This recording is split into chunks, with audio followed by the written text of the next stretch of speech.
Tout récemment, avec le conflit en Ukraine, c'est vrai qu'on a été très sollicités. On est débordés d'appels et de gens qui sont prêts effectivement à investir dans un refuge.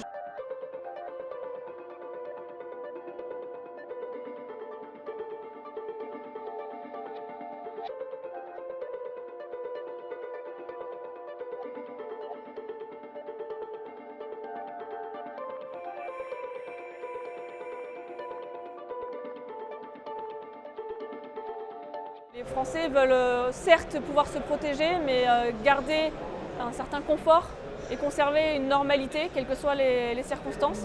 L'objectif qu'on avait, c'était vraiment de se couper de l'image du bunker de la Seconde Guerre mondiale. C'est pour ça qu'on a souhaité avoir un décor agréable, épuré, un peu comme on peut trouver sur les bateaux, parce que l'objectif aussi, c'est d'optimiser la place. Il n'y a pas beaucoup de surface, on est sur du 15 mètres carrés, 30 mètres carrés. On travaille à partir de conteneurs maritimes. Les conteneurs maritimes, on va les aménager dans notre atelier. On met tout le confort à l'intérieur, un coin sanitaire, un espace de vie, de la literie. Et autour du conteneur, on va quand même mettre une coque en béton armé. C'est ça qui va faire la rigidité et la robustesse dans le temps de l'ouvrage. On est enterré jusqu'à 4 mètres de profondeur. En épaisseur de couverture au-dessus de nous, on va avoir 30 cm de béton armé et puis ensuite au moins 50 cm de terre.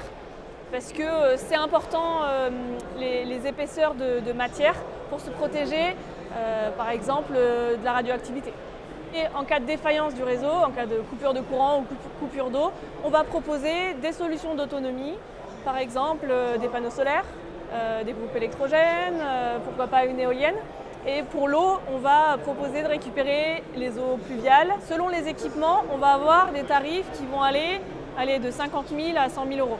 Je trouve ça curieux en fait, je pense que c'est pas un truc qu'on voit partout et puis l'air de rien, c'est quand même quelque chose où on va commencer à se poser des questions, de se dire peut-être qu'on en a besoin. Et puis c'est intéressant même d'un point de vue écologique de penser à des nouveaux habitats, là on parle même d'en faire des logements insolites. Oui, j'y pense fortement à me protéger un peu plus, d'où le fait mon passage ici pour me renseigner. On a juste à ouvrir les yeux, en fait c'est notre quotidien, il suffit de regarder autour de nous, on se rend compte que c'est toujours plus compliqué.